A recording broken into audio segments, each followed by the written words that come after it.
Assalamualaikum warahmatullahi wabarakatuh. Perkenalkan, saya Ditya Ervianti dengan NIM C1F018021 dari program Ekonomi Islam kelas 005.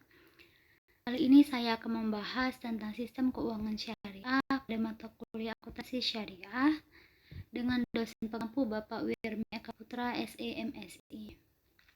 Dalam materi ini ada 5 pembahasan. Yang pertama, konsep memelihara harta. Kedua, akad yang digunakan dalam sistem keuangan syariah. Ketiga, transaksi yang dilarang dalam syariah. 4, prinsip sistem keuangan syariah. 5, jenis instrumen keuangan syariah. Pertama, ada konsep memelihara harta.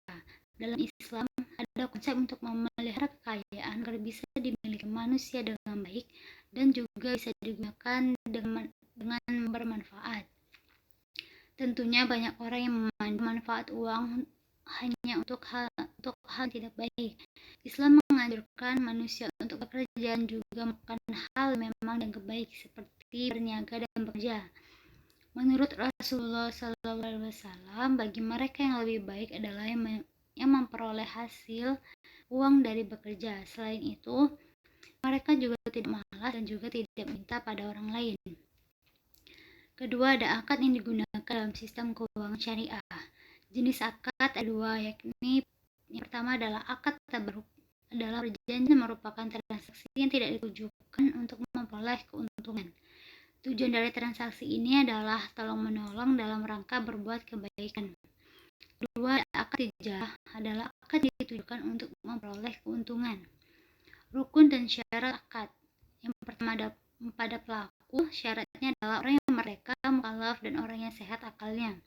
Kedua, ada objek akad, syaratnya adalah barang yang bermanfaat dan halal. Ketiga, ada ijab dan qabul, syaratnya adalah pelaku saling ridho tanpa ada unsur paksaan. Ketiga, ada transaksi yang dilarang dalam syariah, ada 6, yakni riba, penipuan, penimbunan barang, suap, gharar, dan perjudian. Prinsip sistem keuangan syariah yang ada 6. Yang pertama adalah pelarangan riba. Riba merupakan suatu kelebihan atau sesuatu akibat penjualan atau pinjaman. Riba merupakan pelarangan atas sistem sosial persamaan dan hak atas barang. Sistem riba hanya menguntungkan para pemberi pinjaman dengan membebani penetapan keuntungan yang diperoleh pemberi pinjaman di awal perjanjian. Kedua, ada pembagian risiko. Risiko timbul dari aktivitas keuangan tidak hanya ditanggung oleh penerima modal, tetapi juga pemberi modal. Pihak yang terlibat tersebut harus saling berbagi risiko sesuai dengan kesepakatan. Ketiga, ada uang sebagai modal potensial. Dalam Islam, uang tidak diperbolehkan apabila dianggap sebagai komoditas, yaitu untuk dipandang memiliki kedudukan yang sama dengan barang yang dijadikan sebagai objek transaksi untuk memperoleh keuntungan. Sistem keuangan Islam memandang uang boleh dianggap sebagai modal, yaitu untuk bersifat produktif, dapat menghasilkan barang dan jasa bersamaan dengan sumber daya yang lain yang memperoleh keuntungan. Keempat adalah larangan spekulasi. Hal ini selaras dengan larangan transaksi yang memiliki tingkat ketidakpastian yang sangat tinggi, misalnya perjudian. 5 adalah kontrak atau perjanjian. Dengan adanya perjanjian yang disepakati di awal oleh pihak-pihak yang terlibat dapat mengurangi risiko atas informasi yang simetri atau timbulnya moral hazard. 6 ada aktivitas harus sesuai syariah, yakni usaha yang dilakukan merupakan kegiatan yang diperoleh menurut syariah, seperti tidak melakukan jual beli minuman keras atau mendirikan usaha peternakan babi. Jenis instrumen keuangan syariah. Yang pertama ada investasi, yakni mudharabah, musyarakah, suku, saham, dan saham syariah.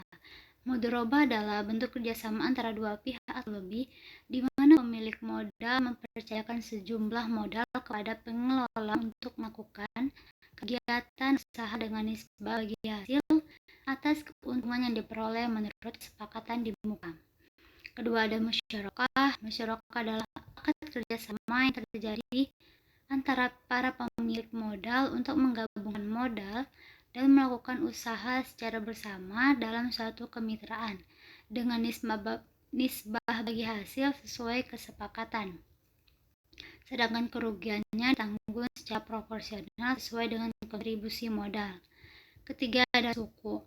Suku adalah suatu utang yang sesuai dengan prinsip syariah. Keempat ada saham syariah, yakni produknya harus sesuai dengan syariah. Kemudian ada akad jual beli yang terdiri dari murabahah, saham, istisna, dan ijarah. Murabahah merupakan transaksi penjualan barang dengan menyatakan biaya perolehan dan keuntungan yang disepakati antara penjual dan pembeli. Kedua ada salam. Salam adalah transaksi jual beli di mana barang yang diperjualbelikan belum ada. Ketiga ada istisna. Istisna merupakan sistem yang mirip dengan salam. Namun dalam istisna pembayaran dapat dilakukan di muka, cicilan dalam beberapa kali atau ditangguhkan dalam jangka waktu tertentu. Keempat ada ijarah. Ijarah adalah akad sewa antara pemilik objek sewa dan penyewa untuk mendapatkan manfaat atas objek yang disewakan. Terakhir ada jenis instrumen keuangan syariah. Ada al-wakalah, sarf, wadi'ah, qardul hasan, hiwalah, kafalah. Sarf merupakan perjanjian jual beli suatu valuta dengan valuta lainnya.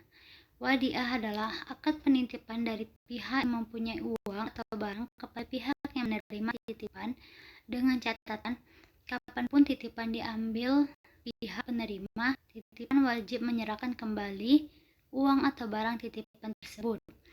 Ketiga ada qardul hasan, ada pinjaman yang tidak mempersyaratkan adanya imbalan. Keempat ada hiwalah. Hiwalah adalah pengalihan utang atau piutang dari pihak pertama kepada pihak lain atas dasar saling mempercayai. Kelima ada kafalah, adalah perjanjian pemberian jaminan dan penanggungan atas pembayaran utang satu pihak pada pihak lain.